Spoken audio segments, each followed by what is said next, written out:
Merci beaucoup. Monsieur le Président, Madame la Ministre, mes chers collègues, je tiens tout d'abord, moi aussi, à saluer le travail d'anticipation de notre collègue le sénateur Jean-Pierre Decool. En effet, l'expérimentation des caméras piétons pour les policiers municipaux s'est achevée le 3 juin. Faute de base légale, les policiers municipaux ne peuvent donc plus utiliser ces caméras depuis le 4 juin dernier.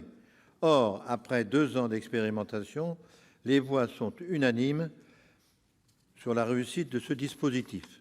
Les caméras permettent d'apaiser les tensions, de sécuriser les missions des policiers en limitant les risques de comportements agressifs et également d'apporter la preuve du bien-fondé d'une intervention.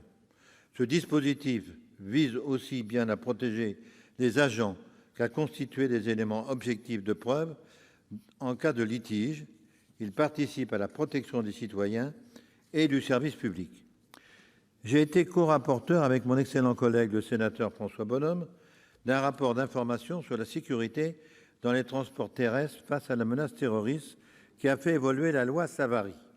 À la suite de ces rapports, j'ai été à l'initiative d'un amendement à la loi du 22 mars 2016 qui autorise l'utilisation à titre expérimental de caméras piétons par les agents des services internes de sécurité de la SNCF et de la Régie autonome des transports parisiens en intervention.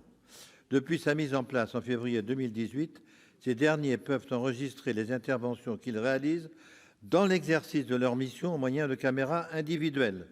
Cette expérimentation arrivera, Madame la Ministre, à échéance le 1er janvier 2020. Il faudra que cette expérimentation soit pérennisée, car elle donne entière satisfaction. C'est le souhait très fort de la SNCF et de la RATP.